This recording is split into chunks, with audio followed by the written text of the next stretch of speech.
স্বামীর মনে কষ্ট দেয়া কত বড় অপরাধ জানলে জীবনেও কোনো নারী তার স্বামীকে কষ্ট দিত না।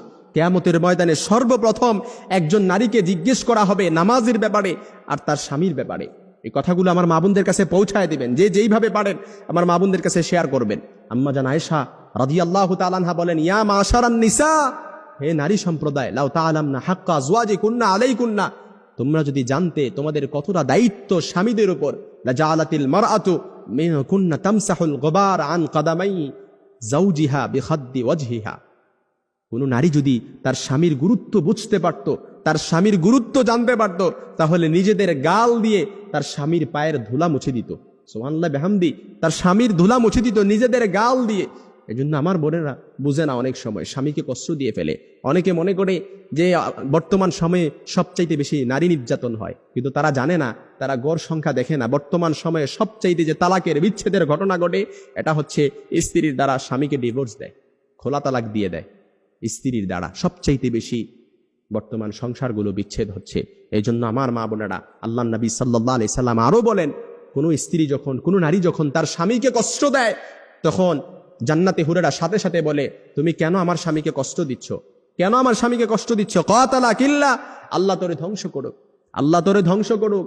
কেননা জান্নাতে হুরেরা কেন এটা বলেন?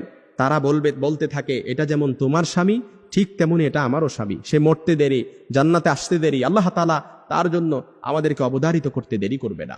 এই জন্য যারা স্বামী পাইছেন, আপনি একটা জান্নাতের টুকরা, হীরার টুকরা পাইছেন, এটার কদর করেন। কারণ আপনার জান্নাত আপনার স্বামীর পায়ের নিচে, আপনার জান্নাত আপনার ঘরে। স্বামী যদি সন্তুষ্ট থাকে আপনি জান্নাতে যেতে পারবেন, আর স্বামী অসন্তুষ্ট আপনি কখনো জান্নাতে যেতে পারবেন না। সব আমল ইবাদত সবকিছু আপনার প্রশ্নবিদ্ধ হয়ে যাবে। এই জন্য সব সময় স্বামীকে সন্তুষ্ট রাখতে হবে। অনেক মা বোনেরা স্বামীর প্রতি সন্তুষ্টের দিকটা খেয়াল রাখে না।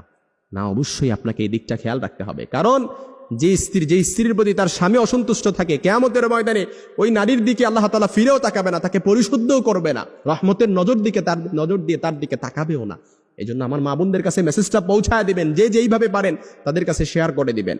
কারণ আমরা চাই না আমাদের মা বোনেরা জাহান্নামে যাক, আমার মা বোনেরা জাহান্নামে যাক। আমরা চাই না। এই কথাগুলো অবশ্যই তাদেরকে শুনতে হবে, তাদেরকে বুঝতে হবে। যারা না স্বামী পেয়েছে তারা একটা হীরার টুকরা পেয়েছে। যারা স্বামী পেয়েছে এটার কদর যদি তারা বুঝতে পারতো, নিজেদের গাল দিয়ে স্বামীর পায়ের ধুলা মুছে দিত। সুবহানাল্লাহ বিহামদি। সব সময় নারীদেরকে নারী নির্যাতন শুনে আসছি, কিন্তু পুরুষ নির্যাতন যে ঘরে ঘরে হচ্ছে এটা আমরা জানি না। কথাগুলো দেখবেন অনেকের কমন পড়ে গেছে, অনেকের অহরহ এমন হচ্ছে, কিন্তু লজ্জায় বলতে পারেন না, লজ্জায় মুখ লোকান, কাউকে জিজ্ঞেস করতে পারেন না। কিন্তু আজকের কথাগুলো এটাই দেখবেন অনেকের কমন পড়ে গেছে। আল্লাহ তাআলা আমাদের সকল নারীদেরকে স্বামীর খিদমত করার, স্বামীর গুরুত্ব বুঝার সেই সমাজ দান করুন।